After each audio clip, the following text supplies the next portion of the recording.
La nécessité d'agir contre les détournements de la directive détachement des travailleurs est à l'ordre du jour de notre Assemblée depuis mai 2013, grâce à nos collègues Gilles Savary, Chantal Guittet, Michel Piron, puis Richard Ferrand, qui ont travaillé en amont sur ces questions au sein de la Commission des affaires européennes d'abord, de la Commission des affaires sociales ensuite. Je voudrais les remercier des efforts qui ont abouti à la proposition de loi qui nous est soumise aujourd'hui, encore améliorée après les débats fructueux de la séance.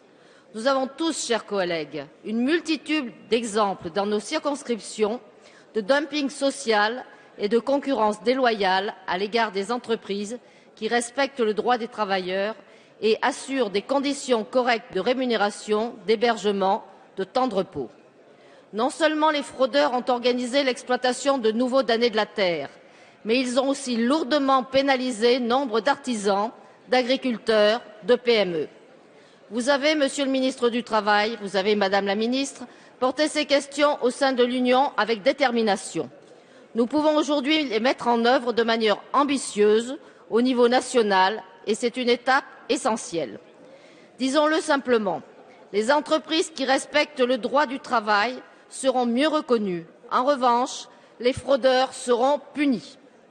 Je suis d'ailleurs étonnée que certains de mes collègues de l'UMP, si prompts à donner des leçons de morale, ne reconnaissent pas les vertus de ce texte. Car cette proposition comporte plusieurs avancées, vous l'avez déjà souligné, chers collègues.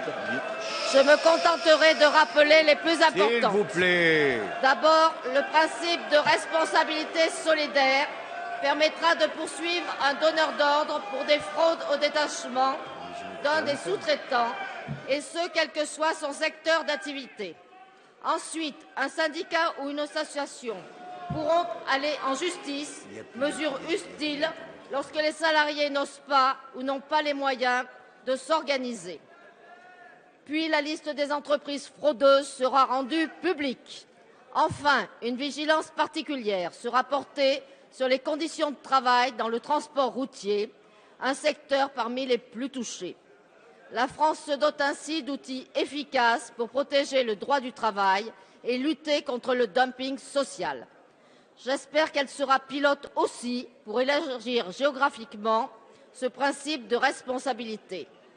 Je rappelle en effet que le groupe écologiste, comme le groupe socialiste, rejoint désormais par nos collègues radicaux et GDR, souhaite étendre l'obligation de vigilance des maisons mères vis-à-vis de leurs filiales et sous-traitants au-delà des frontières de l'Europe. À quelques semaines de l'anniversaire de la tragédie du Rana Plaza au Bangladesh, nous avons le devoir de faire appliquer ces principes inscrits dans le droit international. L'esclavage moderne est intolérable, quelle que soit la nationalité des travailleurs concernés, que l'on soit bangladeshi, roumain, portugais, polonais ou français.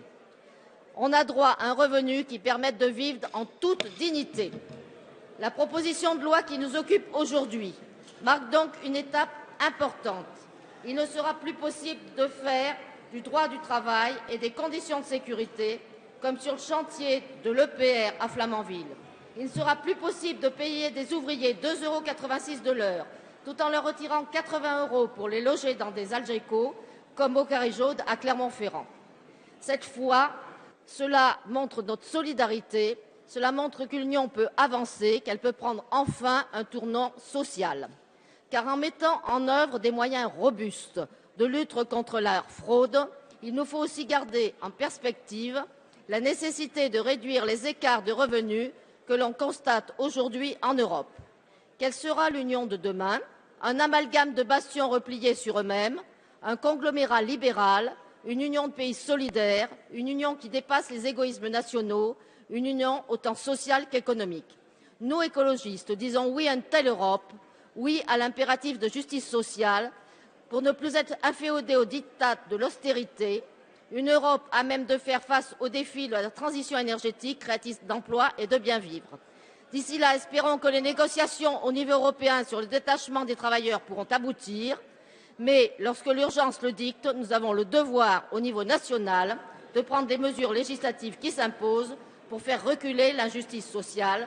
C'est la raison pour laquelle le groupe écologiste votera ce texte avec enthousiasme. Je vous remercie. Merci, Madame.